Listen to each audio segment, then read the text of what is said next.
Assalomu alaykum do'stlar, men Kinomanman va bu Troll 2 filmi. 1000 yillik uyqudan uyg'ongan troll uning avlodlarini yo'q qilgan insonlardan qasos olishga qaror qildi. Videoni tomosha qilishdan oldin like bosishni va keyingi film qahramoni bo'lish uchun ismingizni kommentariyada yozib qoldirishni unutmang. Biz esa boshladik.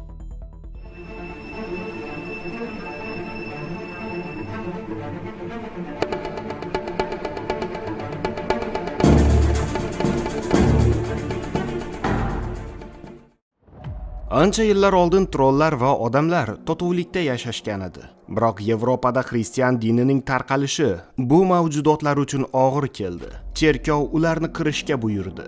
Norvegiya qiroli Shehros askarlarga trollarni inlardan chiqarishni buyurib, ularni toshga aylantirdi. Sodir bo'lgan qirg'in sabab trollar qirilib ketishdi. Bu ertakni otasidan eshitgan qizcha katta bo'lsa paleontolog bo'lishga qaror qiladi. 30 yil o'tgach Jotunheimen tog'ida sirli erkak paydo bo'ladi. U ichkariga kirishi bilan tashlangan Zahro unga pichoq o'qtaladi, biroq bu hamkasbi Tursunboy ekanligini ko'rib to'xtaydi. Tursunboy undan yordam so'rab kelgan edi. Sababi 3 yil oldin uning bilimlari yordamida ulkan trollni yengishgan edi. Troll hujumi sabab ota-onasi halok bo'lgan Zahro esa birga ketishga rozi bo'ladi. Ular elektrostansiyaga kelishgach professorlar bilan uchrashadi. Olimlar ularni yer ostiga olib ketisharkan, bu yer 2-jahon urushi vaqtida barpo qilinganligini, hozirda esa o'ta maxfiy vazifa uchun qo'llanilayotganligini aytishadi. U yerda ulkan trollni saqlashayotgan edi. Bu yerda uni o'rganishar va ehtiyot chorasi sifatida ulkan ultrabinafsha nurlarni qo'yib chiqishgandi. Loyiha boshlig'i Aziza troll tosh qotgan bo'lsa-da, uning yuragi urib turganligini aytadi. So'ngra Tursunboy uni so'nggi jangda ular bilan bo'lgan marhaboning oldiga olib boradi. Ular turmush qurishgandi. Bu xonada trollar haqidagi minglab asl nusxadagi yozmalar saqlanar edi. Ulardan biri esa trollar haydalganligi haqidagi hujjat edi, ammo uning yarmi yo'q edi. Ular mamlakatda boshqa trollar ham borligidan xavotirda edi. Nima deyishni bilmagan Zahro shamollab kelish bahonasida ulkan maxluq oldiga keladi. Uning boshi tomonga ko'tarilgan Zahro qo'shiq kuylab unga teginishi bilan kompyuterlar undagi o'zgarishlarni qayd qiladi. U endi u yerdan ketmoqchi bo'lganida troll uyg'onib unga qaraydi. Barcha uyg'ongan trollni ko'rish uchun yig'iladi. Qariya binafsha nurlarni yoqishni buyurganida uni o'ldirishni istamagan Aziza platformaga kofe to'kib yuboradi. Zahro bir amallab qochadi. Troll zanjirlarni uzib liftni uchirma qivoradi. Tursunboy liftda katatsiya qilib kelgan Zahroni chiqarib oladi. Troll namunasini olgan Nuriddin u yerdan qochadi. Troll oldidan chiqqanini yanchishni boshlaydi. Qahramonlarimiz esa zina bo'ylab qochisharkan, amallab tashqariga chiqishni uddalashadi. Binoni teshib chiqqan troll esa ularga bir necha soniya qarab tegmasdan ketib qoladi. Ular bir necha soatdan so'ng harbiy bazaga yetib kelishadi va ularni mayor Sarvar kutib oladi. Ularning oldiga kelgan bosh vazir bu loyihani doim xavfli deb hisoblaganligini aytadi. Aziza tadqiqotlarni davom etish uchun trollni tiriklayin ushlashni istardi, biroq Zahro chuchvarani xom sanaganligini aytadi. Vazir ham Aziza tomonida edi, biroq oldinda xalq xavfsizligi turganligi sabab harbiylarga trollni o'ldirishni buyuradi. Sarvar esa guruhiga kerakli ko'rsatmalarni berib vazifani bajarishga jo'natadi. Uning oldiga borgan Zahro ularni ham birga olib ketishini so'raydi, biroq u bundan bosh tortgach, ayol bu ishni so'nggi troll hujumida halok bo'lgan otasi uchun qilmoqchiligini aytgach, u qarorini o'zgartiradi. Aziza ham bunday bayramdan quruq qolishni istamaydi.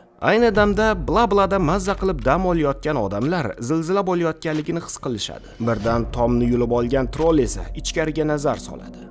Ulkan maxluqdan qo'rqqan odamlar bir-birlarini yanchib bo'lsa-da qochishga harakat qilishadi. Bir qism odam ushlagan troll esa ularni yamlamasdan yutib yuboradi. Yetib kelgan harbiylar binafsha nurlarini yoqib, uning ustidan uchib o'tishadi. Ular bir necha marta trollni kuydirishni uddalashadi, biroq maxluq vertolyotlardan birini urib tushiradi. Bundan jahli chiqqan Sarvar qasos olmoqchi bo'ladi, biroq uning vertolyoti ham shikastlanganligi sabab Zahro unga jinnilik qilmaslikni aytadi. Troll esa ularga indamasdan ketib qoladi. Pastga tushgach Aziza trollarning bunchalik qonxo'rligidan hayron qoladi, biroq Zahro ular o'ldirgan so'nggi troll shunchaki uyga qaytishni istaganligini aytadi. Ularning bu darajada yovuzlashib ketganliklarining sababi esa odamlarning ularga qilgan munosabatlari edi. Tursunboy endi nima qilamiz deganida Zahro ularga yordam bera oladigan bittasini tanishini aytadi. Qahramonlarimiz yopiq harbiy bazaga kelib, u yerdagi g'orlardan biriga kirishadi. Zahro bu yerda trollar qirolni o'ldirishga uringanliklarini uni tuzoqqa tushirish uchun uning o'g'lini shu yerga tashlaganliklarini aytadi. Biroq qirol tirik qolgandi va 3 yil oldin aynan o'sha qirol bilan jang qilishgandi. ammo uning o'g'lining qoldiqlari topilmagandi. Zahro trollar qiroli toshi bilan yerga uradi va qolganlardan sarosimaga tushmaslikni so'raydi. Shu damda oldilarida ulkan troll paydo bo'ladi. Bu qirolning o'sha o'g'li edi. U troll unga o'rganishi uchun 3 yil davomida uning oldiga doim kelib turgan. Ayol uning yuziga qo'lini qo'yib qo'shiq kuylagach, u ham javob qaytaradi. Tursunboy bundan hayratga tushadi va Zahro unga ham buni o'rgatadi. Zahro ulkan do'stidan yordam berishini so'raydi. Trollning yaqinlashayotganligini ko'rishgach, signal raketasini ishga solishadi. Qor ostidan qirol o'g'li ham chiqib keladi va bir-birlariga hayqirishni boshlashadi. Soqolvoy yerga zarb bilan urgach, muz yorilishni boshlaydi. Zahro bir amallab qochib qoladi, biroq shahzoda ulgura olmay qoladi va muz yorilgach, suvga cho'kib ketadi. Soqolvoy esa qahramonlarimizni ta'qib qilarkan vertolyotni urib tushirishga harakat qiladi, biroq buni uddalay olmaydi.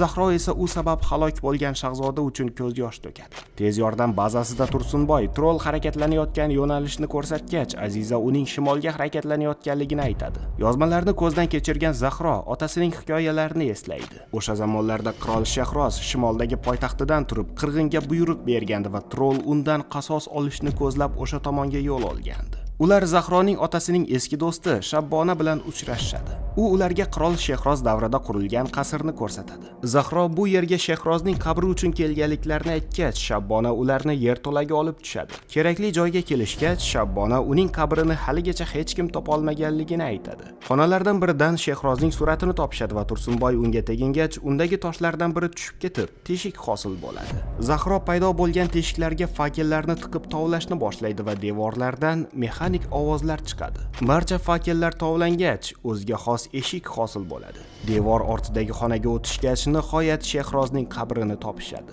Ular qabrni ochishgach, qo'lida qilich ushlagan Shehrozning qoldiqlarini ko'rishadi. Uning cho'ntagidan esa trollar quvg'inining ikkinchi qismini topishadi. U yerdan chiqishgach, hujjatni suratga olib, marhaboga jo'natishadi va u hujjatni qolgan qismi bilan birlashtiradi. Undan ma'lum bo'ladiki, Shehroz trollarning haydalishiga qarshi bo'lgan, biroq cherkov unga qarshi chiqib, qirg'inga bosh-qosh bo'lgandi. Troll esa Shehrozdan emas, butun insoniyatdan qasos olishga bel bog'lagan edi.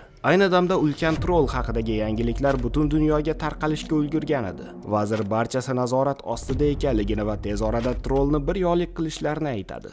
Sarvarni bazaga chaqirishadi, biroq u do'stlari bilan qolib birga kurashishga qaror qiladi. Ular qirol oldin trollar bilan qanday kurashganligini bilishmasdi. Zahro xanjarini olib uni muqaddas suvga botirgach, troll toshiga tekkizib ko'radi va tosh ikkiga bo'linadi. Bu esa ularning muqaddas suvdan qo'rqishlarini bildirardi. Odamlar oldiga chiqqan sheriklar ulardan yordam so'rashadi va ular mamlakatni himoya qilishga rozi bo'lishadi. Odamlar cherkov ostidagi suvdan olib askarlarga uzatishar, ular esa uni qurollarga qo'shishar edi. Tunda yetib kelgan troll binolarni vayron qilib, cherkov tomon harakatlanar edi. Tursunboy va Shabbonalar qo'ng'iroqlarni chalishlari bilan troll azob chekishni boshlaydi. Askarlar o'q uzishni boshlashgach, muqaddas suv uni qattiq jarohatlaydi. Jahli chiqqan troll cherkovga daraxt otib, qo'ng'iroqlarni ishdan chiqaradi. Askarlar o'q uzishda davom etishadi, biroq muqaddas suv ular kutganchalik natija bermaydi. Sarvar portlagichlarni ishga soladi va bu safar troll yaxshigina jarohatlansa-da harakatdan to'xtamaydi.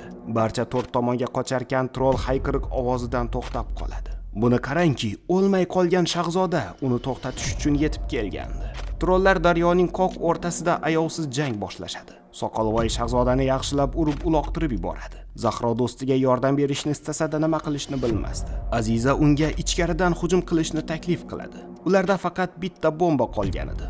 Soqolvoy esa shahzodani itday kaltaklab, ayamasdan savalashdan to'xtamasdi. Sarvar va Tursunboylar vertolyotga o'tirishgach, Aziza va Zahrolar trollga o'q uzishni boshlashadi. Bu unga zarar keltirmasa-da biroz sekinlashtiradi, ammo shahzoda hali ham xavf ostida edi. Vertolyot aylangan paytda bomba tushib ketay deydi. Tursunboy uni ushlab qolsa-da detonator tushib ketadi va uni endi granata bilan birga portlatish mumkin edi xolos. Nima qilish kerakligini tushungan Tursunboy marhaboga qo'ng'iroq qilib, u bilan vidolashadi. Shahzoda esa hushidan ketarkan, qizlarning o'qi qolmaydi. Aziza qochib ketadi.